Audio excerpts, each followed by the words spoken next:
Jika ingin kemakmuran 1 tahun, tumbuhkanlah benih. Jika ingin kemakmuran 10 tahun, tumbuhkanlah pohon. Jika ingin kemakmuran 100 tahun, didiklah manusia. Assalamualaikum warahmatullahi wabarakatuh. Yang saya hormati Dewan Juri yang arif lagi bijaksana, yang saya hormati seluruh guru pembimbing Olimpiade PPKN ke-10 senasional yang telah mempersiapkan peserta didiknya untuk tampil di berbagai macam lomba Olimpiade PPKN ke-10 ini, khususnya pidato kebangsaan, serta hadirin hadirat rekan-rekan pemuda harapan bangsa. Bersyukur kita kepada Allah Subhanahu wa Ta'ala. Hari ini kita generasi muda masih diberikan semangat dan cinta kepada bangsa Indonesia. Salawat beriringkan salam semoga selalu tercurahkan kepada baginda Rasulullah Sallallahu Alaihi Wasallam dengan mengucapkan Allahumma salli ala Sayyidina Muhammad wa ala alihi Sayyidina Muhammad. Assalamualaikum ya Rasulullah. Baiklah, judul pidato kebangsaan saya pada kali ini ialah mewujudkan pemuda-pemuda yang bermoral Pancasila. Sejak Bung Karno berpidato tentang naskah pada tanggal 1 Juni 1945 untuk merumuskan dasar negara Pancasila, Indonesia sudah berkembang pesat, melewati berbagai peristiwa bersejarah yang menentukan. Dalam ujian zaman itu, Pancasila terbukti menyelamatkan bangsa, tempat meleburnya semua korbannya. Bukan hanya lebih dari 1.400 nyawa sampai awal tahun 2021 ini, tapi juga melumpuhkan sendi-sendi perekonomian UMKM yang krisis pada tahun 1997 sampai 1908. Sebagai jaring penyelamat, kini termasuk yang paling terpukul. Dulu nama Indonesia tidak pernah ada.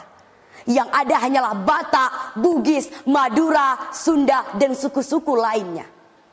Akan tetapi, demi kemenangan bangsa Indonesia melawan penjajahan Belanda, semua sukarela membuang gengsinya, bersatu saling menerima perbedaan satu sama lain. Hadirin sebangsa dan setanah air, Insinyur Soekarno, seorang proklamator bangsa, mengatakan dalam pidatonya, berikan kepadaku 1.000 orang tua, maka kau akan sanggup memindahkan kutub utara ke selatan. Akan tetapi, berikan kepadaku 10 pemuda, maka aku akan sanggup mengubah wajah bangsa. Begitulah ungkapan seorang proklamator bangsa yang memikirkan nasib bangsanya. Entah 20, 30, bahkan 40 tahun yang akan datang, pemuda hari ini jawabannya. Maka pemuda hari ini harus turun tangan berkarya nyata untuk menjawab semesta Indonesia. Lalu, apa kabar dengan pemuda Indonesia sekarang? Mereka bukan lagi memikirkan nasib dan kelangsungan bangsa. Tidak ada lagi kata persatuan dan toleransi. Bisa kita lihat pada media sosial baru-baru ini, rasisme semakin merajalela dan tak dapat dikendalikan. Hal itu menunjukkan kepada kita semua bahwa kita harus membuka mata semua pihak bahwa rasisme masih terjadi dan perlu ditangani.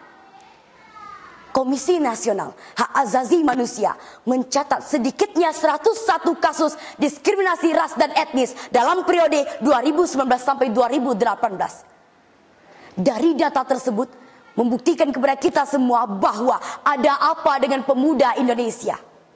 Padahal di negeri kita ini, sejak kemerdekaan Indonesia tidak ada lagi kata perbedaan. Ini merupakan suatu ancaman integrasi nasional dalam bidang budaya sosial yang dapat merusak atau bahkan menghancurkan persatuan bangsa. Persatuan dan toleransi semacam itulah yang mulai hilang dari jiwa-jiwa pemuda bangsa.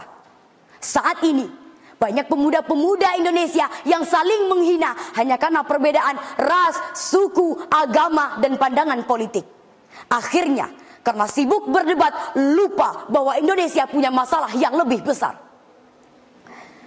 Padahal di negeri tercinta kita ini, sejak tahun 1908 sampai detik-detik proklamasi dikumandangkan, para pendahulu kita, mereka berjuang menjadi the great old man, istilah Bung Karno, menjadi Stuttgiber, bahkan the founding father, pendiri penggerak yang mampu merebut kemerdekaan. Jika tanpa pemuda, mustahil republik ini merdeka. Saudaraku-saudaraku sekalian, Pandemi memaksa masyarakat untuk bekerja, beribadah, belajar, dan melakukan aktivitas dari rumah. Aktivitas dan interaksi beralih dari dunia nyata ke dunia maya nyaris tanpa waktu transisi. Sebagian diuntungkan karena sempat pindah dari dunia nyata ke dunia maya sebelum pandemi melanda. Tapi tersingkap digital divide atau kesenjangan digital antar pendapatan dan antar wilayah. Hal tersebut membuat masyarakat berpotensi tertinggal dalam meraih peluang ekonomi, pendidikan, dan akses informasi. Lalu, bagaimana nilai-nilai Pancasila agar tetap relevan bagi pemuda, terutama dalam masa berubah cepat dan fundamental ini, khususnya pada era tatanan kehidupan baru atau dunia normal? Oleh karena itu, pemuda harus memahami nilai-nilai Pancasila agar menjadi kekuatan modal sosial yang mampu menjadi pengikat, perekat, pengait, dan penyambung kekuatan modal bangsa untuk bergotong royong dan bersinergi dalam mengatasi masalah besar bangsa. Pancasila sebenarnya bukan sekedar dijadikan wacana untuk didiskusikan belaka, atau bahkan dijadikan alat untuk menuduh kelompok tertentu yang berseberangan dengan kepentingan penguasa. Namun harusnya Pancasila dijadikan nilai-nilai yang melandasi setiap tindakan dan menjiwai setiap tindakan kebijakan agar tercipta kehidupan yang berbangsa yang melindungi segenap bangsa Indonesia dan seluruh tumpah darah Indonesia. Dan untuk memajukan kesejahteraan umum, mencerdaskan kehidupan bangsa, serta terciptanya keadilan sosial bagi seluruh rakyat Indonesia. Jenderal Sudirman pernah berkata, "Robek-robeklah badanku, potong-potonglah jasad ini, tetapi jiwaku tetap dilindungi oleh benteng merah putih, akan tetap hidup, tetap menuntut bela siapapun lawan yang aku hadapi." Hadirin sebangsa dan setanah air, oleh karena itu, kita sebagai pemuda Indonesia, marilah kita memiliki semangat juang yang tinggi untuk kelangsungan nusa dan bangsa, terutama di era the new normal ini. Sebab the young today is leader tomorrow. Pemuda hari ini adalah pemimpin di masa yang akan datang.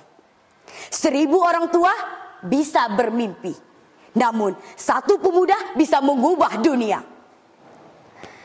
Hadirin sebangsa dan setanah air, dapat kita tarik kesimpulan dari pidato saya tadi, bahwasanya kita sebagai pemuda, marilah kita memiliki semangat juang yang tinggi untuk melanjutkan estafet perjuangan bangsa. Dan marilah kita bersama-sama membangun negeri ini dengan berlandaskan Pancasila, terutama di era the new normal ini, dan dapat memilah segala dampaknya. Agar kita menjadi pemuda-pemuda yang bermoral Pancasila, kompetitif, adaptif, efektif, dan aktif. Karena jika tanpa pemuda, mustahil republik ini merdeka. Terima kasih atas segala perhatian. Mohon maaf atas segala kekurangan dan kesalahan. Dr. Mustafa Umar pernah berkata, peristiwa yang besar akan diberikan kepada pemuda yang luar biasa. Saya Mahalia Putri, I'm the next generation. Wassalamualaikum warahmatullahi wabarakatuh.